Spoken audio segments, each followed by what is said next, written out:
Romario শেফার্ডের বলে deep কাভারের উপর দিয়ে বিশাল এক ছক্কায় বল স্টেডিয়াম ছাড়া করলেন সৌম্য সরকার।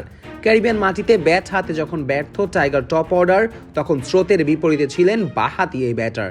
খেলেছেন দারুণ এক ইনিংস। চতুর্থ উইকেট জুটিতে তাকে সঙ্গ দিয়েছেন জাকের আলী অনিকোপ।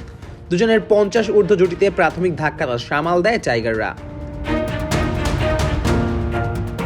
সেন্ট কিটসের মাটিতে শুরুতে ব্যাট করতে এসে চরম বিপর্যয়ের মুখে পড়ে টাইগাররা। ইনিংসের তৃতীয় ওভারে বিদায় নেন তানজিদ তামিম। ওয়ানডেতে বাজে ফর্মে থাকা লিটন টি-20তেও নিজের ভাগ্য পরিবর্তন করতে পারেননি। নিজের প্রথম বলেই বাজে এক শটে ফিরে গেছেন প্যাভিলিয়নে। আফিফ হোসেনও ব্যাট হাতে দেখিয়েছেন অপরিপক্কতা। 11 বলের ইনিংসে একই শট 3 বার খেলতে গিয়ে প্রতিবারই হয়েছেন ব্যর্থ। আর শেষবারে তো দিতে হয়েছে উইকেট। পাওয়ার প্লেতেই নেই টাইগারদের তিনজন ব্যাটার। তবে এমন পরিস্থিতিতে ঢাল হয়ে দাঁড়ান সৌম্য সরকার ও জাকের আলী অনিক।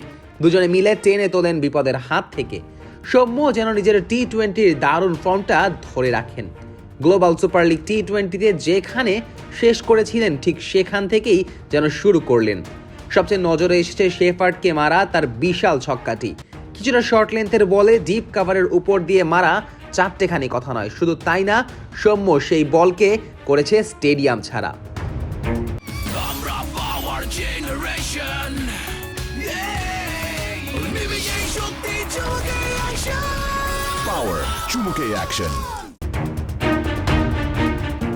পরে স্পিনার মতির বলেও সৌম্য দেখান নিজের ক্লাস। একবার বল সীমানা ছাড়া করেন ওয়াইডিশ লং অন দিয়ে, আর পরের বলে ছক্কা হাঁকান ঠিক বোলারের মাথার উপর দিয়ে।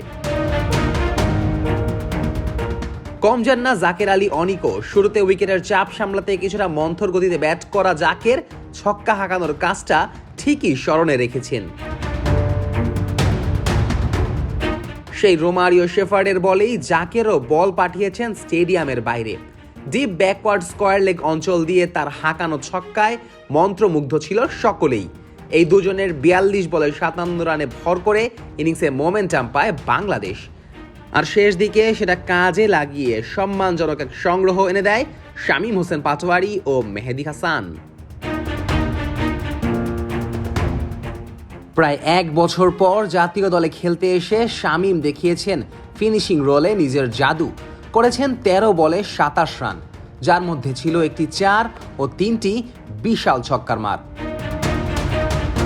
Najmus Sakib, on field.